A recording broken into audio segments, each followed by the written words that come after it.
the Nerdy Economist show on this Tuesday, February 12th, 2014. And today is not a very exciting day in news, I suppose one would say. But I'm going to try my best to use all my charisma to get us through this show. First up, Drew Pearce. He's the guy who wrote Iron Man 3 and All Hail the King, which we'll be able to see later on this month when Thor 2 comes out. It's a Marvel one-shot. He has expressed interest in writing and directing.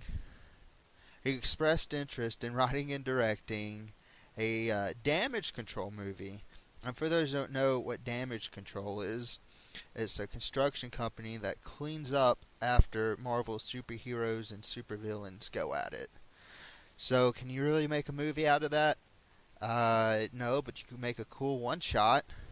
I mean, of course, the comics, they go on, some people kind of wander off from the damage control group and, they end up being bad guys and whatnot.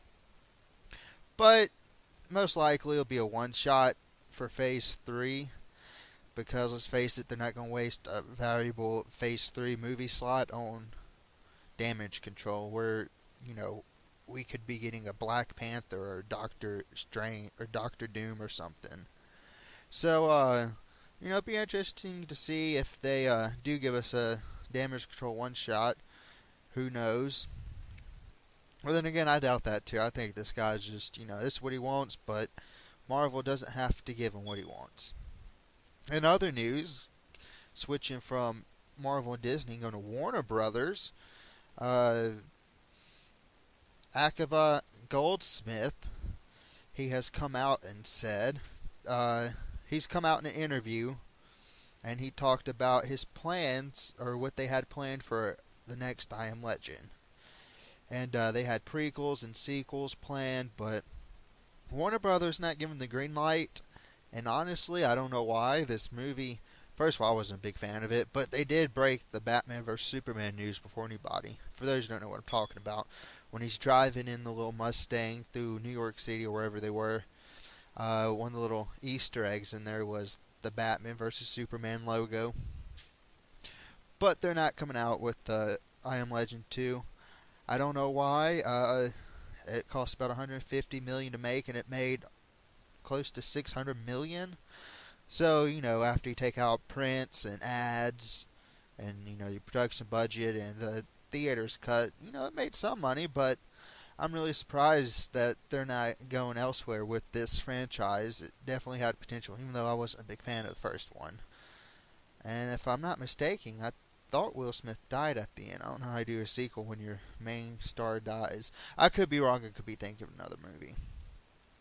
And the last thing on the show today is Warner Brothers, keeping with Bugs Bunny over here. They have announced a new Tarzan movie coming July 1st, 2016. And the plot for this movie is that after being an orphan child in the jungle, Tarzan has to go live in urban London. That should be nice for him. This movie stars Alexander Skarsgård, the guy from True Blood. Also, Samuel Jackson is in it. Margaret Robbie, the blonde-haired chick from Wolf of Wall Street, is in it as well. And she'll be Tarzan's love, which, I guess he has a good taste in women because she's pretty hot. And two-time Academy Award-winning actress Christoph Waltz for his roles in Inglourious Basterds and Django Unchained will be in it too. And David Yates will direct it, and he did the last 4 Harry Potter films. And, this is an all-star cast. You definitely have some good-looking people in there with Margaret, whatever her name is, chick from Wolf of Wall Street, Margaret Robbie. And you have David Yates. Personally, my favorite Harry Potters were the last 3, and he directed those. So, this is all around a buy for me. I think it's a good move. Oh, what happened here? Okay. I think it's a good move. Surround yourself with talent like Christoph Waltz and Samuel Jackson. That's really good. I'm excited for this. Now I wasn't a big Tarzan fan, but maybe that will change with this one.